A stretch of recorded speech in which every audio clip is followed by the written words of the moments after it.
Eu sou Mário Persona e essas são as respostas que eu dei aos que me perguntaram sobre a Bíblia. Uma pessoa me escreveu dizendo que participava de uma denominação e lá o pastor ordenava toda a igreja para sair evangelizando. Então era uma campanha de todos os membros da igreja saírem para evangelizar. E não é isso que nós vemos aqui nessa passagem de Efésios, né? Nós vemos que Cristo, subindo ao céu, deu dons aos homens. A uns ele deu evangelistas, a outros pastores e a outros doutores ou ensinadores, querendo o aperfeiçoamento dos santos para a obra do ministério, para a edificação do corpo de Cristo. Então você ordenar que uma pessoa, ou que todas as pessoas de uma congregação saiam fazer evangelismo, por exemplo, é a mesma coisa que pegar um corpo humano e falar assim, ó, a partir de hoje todos vão ter que caminhar. Você é mão, você vai ter que andar com a mão no chão, então. Igual ao pé. Porque você tem que ser pé. Não, mas eu sou mão. Não importa, você tem que ser pé. Você é orelha, vai se arrastar no chão como se fosse um pé. Mas eu sou orelha, eu fico aqui em cima, longe do chão. Não importa, todos têm que participar. É a mesma coisa, é absurda a ideia, né? Pensa um corpo humano ter que usar todos os seus membros para uma mesma função. É absurdo. Você é orelha, você vai ter que aprender a chorar, a cheirar, né? A sentir aromas. Não, mas eu sou ouvido, eu não sinto cheiro. Eu sinto sons. Não, mas você tem que aprender a sentir cheiro.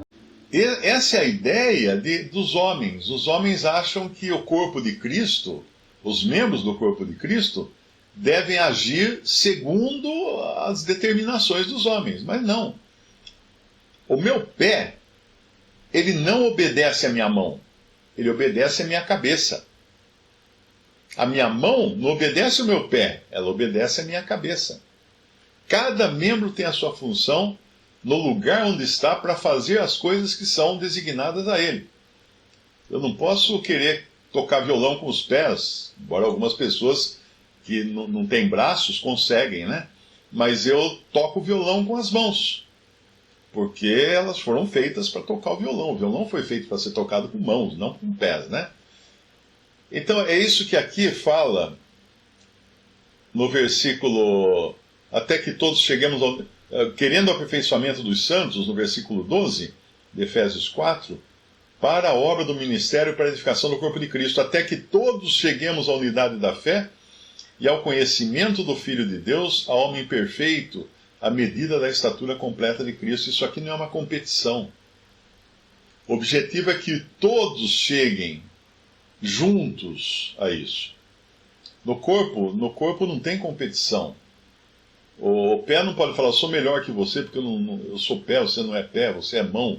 O olho não pode dizer para a boca, eu sou melhor que você, não. Todos têm a função onde estão, onde Cristo os coloca. Isso é maravilhoso, porque dentro de um sistema religioso, uma pessoa pode se sentir inferiorizada, uma pessoa pode se sentir inútil, porque não é evangelista, por exemplo, porque evangelista é o que mais aparece, né? A gente sabe que o evangelista é o palhaço de porta de loja, ele que aparece, ele que sai, ele vai buscar os pecadores, ele vai a lugares nunca antes alcançados pelo Evangelho, e tem aquelas histórias bonitas, né, de missionários e tudo, mas ninguém fala da dona de casa que fez comida para o evangelista poder ir lá, nesses lugares, né? Aqueles que dão suporte, aqueles que... Todos são importantíssimos no corpo de Cristo. E aqui a ideia no versículo 15, antes, seguindo a verdade em amor, cresçamos em tudo naquele que é a cabeça, Cristo, do qual todo o corpo, bem ajustado e ligado pelo auxílio de todas as juntas, segundo a justa operação de cada parte, faz o aumento do corpo para a sua edificação em amor. Em amor. E existe mais uma passagem, 1 Coríntios, capítulo 12, versículo 11. Mas um só, o mesmo Espírito, opera todas estas coisas, repartindo particularmente a cada um como quer, como quem quer, como o Espírito quer. Por isso que é um absurdo completo alguém falar assim, não, a igreja me elegeu de pastor. Quem que é a igreja? É Espírito Santo agora? Quem que é o Espírito Santo lá? Não é? A igreja me enviou a evangelizar no bairro tal. Ninguém envia. A Bíblia deixa muito claro, o Senhor falou muito claro isso, quando ele falou assim, orai ao Senhor da seara, para que Ele envie trabalhadores para a sua seara. Ele envia, o Senhor é que envia. Não queira você ser enviado por homens. Não queira você ser enviado por homens. Deixe-se enviar pelo Senhor. Ah, mas se os homens não me enviarem, como é que vai fazer? Quem que vai me dar o sustento? De onde que vem o sustento de todo cristão? Do Senhor. Não seja escravo de homem. Não vos façais escravos de homem. Né? Porque fostes comprados por preço, Paulo escreve na sua carta. E aqui então em 1 Coríntios 12, versículo 12, ele fala, porque assim como o corpo é um, e tem muitos membros, e todos os membros, sendo muitos, são um só corpo, assim é Cristo também. Então é uma unidade, é uma coisa só. O corpo de Cristo é uma coisa só. Não tem divisões no corpo de Cristo. As divisões, os homens inventaram divisões, mas o corpo é um. É um. A unidade é inabalável. Não pode ser quebrada. Ah, mas com todas essas igrejas, elas não quebram a unidade. Não a unidade, elas atrapalham a unidade do espírito, mas não a unidade do corpo. Por isso que nós temos que batalhar pela unidade do espírito, não a unidade do corpo. A unidade do corpo nós não temos que fazer nada por ela, porque o corpo é um. Não tem como melhorar, ficar mais um do que um. Ele já é um, não é? E aí diz como que esse corpo um, ou esse único corpo, foi formado. É o versículo 13. Pois todos nós fomos batizados em um espírito, formando um corpo. Quer judeus, quer gregos, quer servos, quer livres, e todos temos bebido de um espírito. Agora veja só, Paulo está falando isso, o apóstolo Paulo, para os coríntios, os gregos de Corinto. E ele está falando assim, todos nós fomos batizados em um espírito, formando um corpo. Espera aí, Paulo, dá licença, deixa eu fazer uma pergunta para você, Paulo. Quando é que você e esses coríntios aí foram batizados em um espírito, formando um corpo? Quando foi que isso aconteceu? Paulo iria responder, lá no dia de Pentecostes. Mas espera aí, Paulo, lá no dia de Pentecostes você não era nem convertido ainda, e nem esses gregos, esses de Corinto, não eram convertidos. Mas foi ali que foi formado o corpo. Ali que o corpo foi batizado, todos os salvos por Cristo foram batizados em um corpo ali. Foram feitos um corpo ali, em Atos capítulo 2. Mesmo aqueles que seriam agregados depois a esse corpo.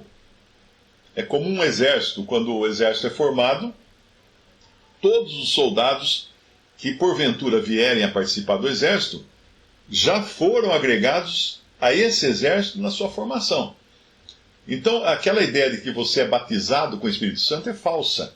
Ninguém é batizado com o Espírito Santo. O Espírito batizou todos em um corpo na hora de formar o corpo. Você recebe o selo do Espírito, você é selado com o Espírito quando se converte.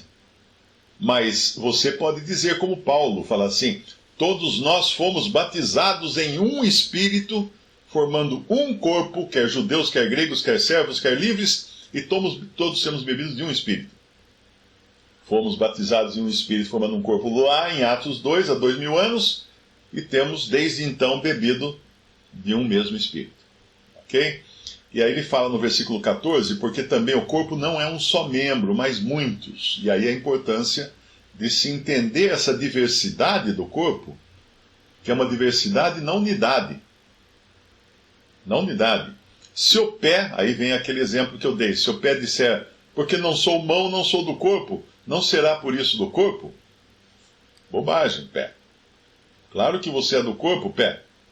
E se a orelha disser, porque não sou olho, não sou do corpo, não será por isso do corpo? É do corpo, orelha. Não coloque isso em dúvida, não. Se todo o corpo fosse olho, onde estaria o ouvido? Se todo o corpo fosse ouvido, onde estaria o olfato? Mas agora, Deus colocou os membros do corpo, cada um deles como Ele quis. Olha que maravilha isso. Então você fala assim, não, a igreja, a instituição determinou que eu seja isso. Não, ninguém determina nada. Deus colocou os membros do corpo onde Ele quis. Não, mas é que me mandaram lá para a cidade e tal. Ninguém manda nada. É Deus quem coloca os membros do corpo onde Ele quis, da maneira como Ele quis, para atuar na função que Ele determinou. Imagina se deixasse para mim, não é? Eu estou com uma coceira no joelho. Então eu vou num cirurgião e mando ele cortar aqui, ó. Corta aqui e implanta minha mão na coxa. Porque daí ela fica perto do joelho. Dá para me coçar melhor no joelho. Porque ela fica perto do joelho. Ficou absurdo. Eu vou ficar um monstro. Um monstro com uma mão pendurada na perna só para coçar o joelho. A maneira que os homens distribuiriam os membros do corpo seriam totalmente absurda, né? Seria totalmente absurda. Porque é Deus quem. É o que fala aqui, olha. Deus colocou os membros do corpo, cada um deles como Ele, Deus, quis. Se todos fossem um só membro, onde estaria o corpo? Assim, pois, há muitos membros, mas um corpo. E o olho não pode dizer à mão, não tenho necessidade de ti, nem ainda a cabeça aos pés, não tenho necessidade de vós. Antes, os membros do corpo, que parecem ser os mais fracos, são necessários. E os que reputamos serem menos honrosos no corpo, a esses honramos com muito mais. E aos que em nós são menos decorosos, damos muito mais honra. Porque os que em nós são mais nobres, não têm necessidade disso. Mas Deus assim formou o corpo. Deus, outra vez, Deus assim formou o corpo, não o homem. Dando muito mais honra ao que tinha falta dela. Para que não haja divisão no corpo, mas antes tenham os membros igual cuidado uns dos outros. De maneira que se um membro padece, todos os membros padecem com ele. E se um membro é honrado, todos os membros se regozijam com ele. Ora, vós sois o corpo de Cristo e seus membros em particular. Domingo, estava na reunião, nós estamos tendo agora a ceia do Senhor, domingo de manhã, e logo em seguida uma reunião de oração. E um irmão orou pelos irmãos no Afeganistão. Alguém poderia perguntar assim, mas espera aí, tem irmãos reunidos lá no Afeganistão em comunhão conosco? Não tem, em comunhão não, mas são irmãos em Cristo.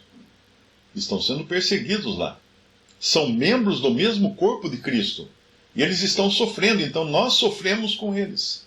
Porque eles são membros do mesmo corpo.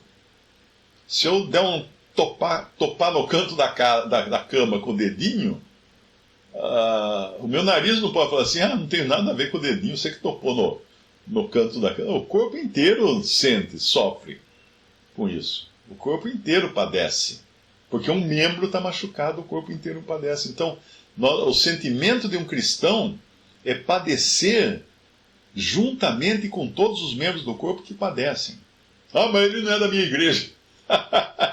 Não entendeu ainda o que é a igreja? Que é o corpo de Cristo. Um corpo, uma cabeça, muitos membros. E outro erro muito, muito grave, que às vezes eu recebo também e-mails, falo assim, Mário, você desconsidera as várias igrejas como membros do corpo de Cristo. Não tem igrejas na Bíblia como membro do corpo de Cristo. O corpo de Cristo é formado por indivíduos, por salvos por Cristo, não por igrejas. O corpo de Cristo é a união das muitas igrejas. Isso é uma bobagem monumental. Isso é a cristandade que os homens criaram, não é o corpo de Cristo. O corpo de Cristo é formado por membros. Cada um está intimamente ligado a Cristo. Eu estou ligado a Cristo, a cabeça nos céus. Você que me ouve, se você crê em Jesus como seu Salvador e Senhor, você está ligado diretamente a Cristo, a cabeça do céu. Ele está mandando comandos para você, da mesma maneira como a sua cabeça manda comandos para o resto do seu corpo. Tem nada disso de igrejas, membros de corpo. Não, é bobagem. Isso é invenção de homens. Ora, versículo 1 Coríntios 12, 27, ora, vós sois o corpo de Cristo e seus membros em particular. Vós quem? Os de Corinto, ele está falando aqui. E nós, todos cristãos. Todos os salvos por Cristo. E depois ele vai colocar aqui, no versículo 28, né? E a uns pôs Deus na igreja, primeiramente apóstolos, em segundo lugar profetas, em terceiro lugar doutores, depois milagres, depois dons de curar, socorros, governos, variedade de línguas. Porventura são todos apóstolos, são todos profetas, são todos doutores, são todos operadores de milagres, têm todos o dom de curar, falam todos diversas línguas, interpretam a todos. Portanto, procurai com zelo os melhores dons e eu vos mostrarei um caminho mais excelente. Eu só queria chamar a atenção aqui para uma coisa. Lá em Efésios 4, nós vemos os 5 dons. Apóstolos, profetas, evangelistas, pastores e doutores. Paulo esqueceu aqui, ele fala primeiro dos dons e depois ele fala das manifestações do Espírito, né? Quais são os dons aqui? Apóstolos, profetas, doutores. Cadê o evangelista e o pastor? Esses são, vamos dizer assim, dons móveis, né? Primeiro que o evangelista, ele não tem uma função na assembleia local dos crentes reunidos. A função dele é no mundo. Ele vai em busca dos perdidos. E ele traz os perdidos salvos por Cristo e os pastores pastoreiam eles, tomam conta deles. E aí vem então os doutores com mais tutano, com um ensino mais profundo, para cuidar deles. Então é muito importante isso, porque a gente tem aquela ideia de pastor, um homem na frente de um templo, de uma congregação, pregando, geralmente pregando o evangelho. Mas não é.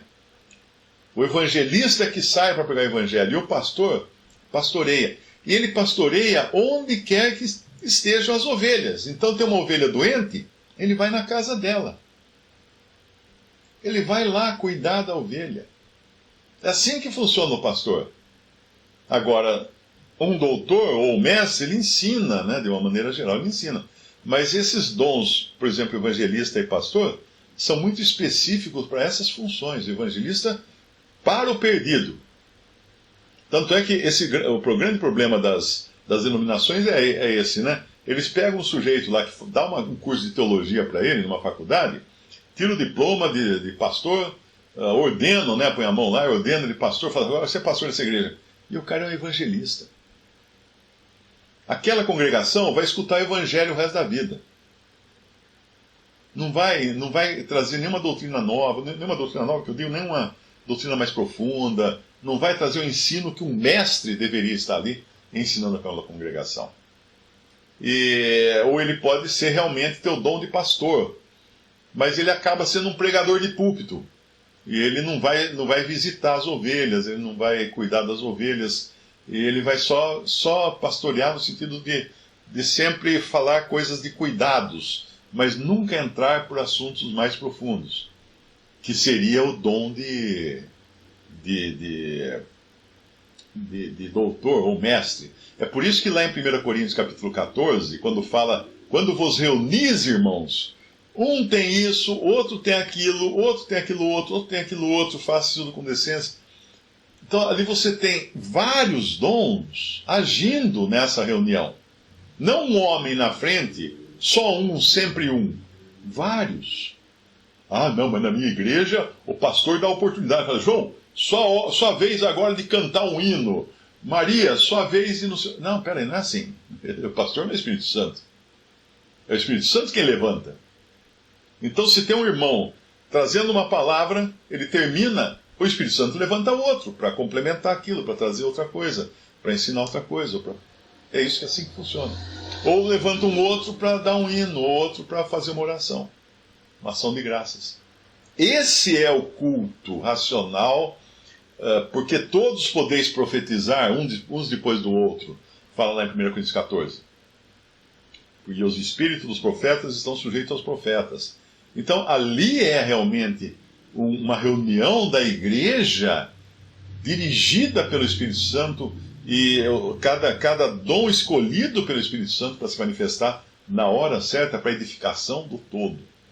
E infelizmente, muitos cristãos perdem muito disso, acabam sendo pobres, no sentido de receberem muito pouco do que o Senhor poderia dar a eles, porque colocam um homem lá na frente e só esse é que vai poder se manifestar ali. Eu me lembro sempre uma coisa que me impressionou muito, logo depois que eu comecei a me reunir com irmãos congregados no nome do Senhor, foi uma história que me contaram que havia uma pequena assembleia na Inglaterra, numa cidade pequenininha, numa pequena aldeia, e na cidade o homem mais importante era o juiz.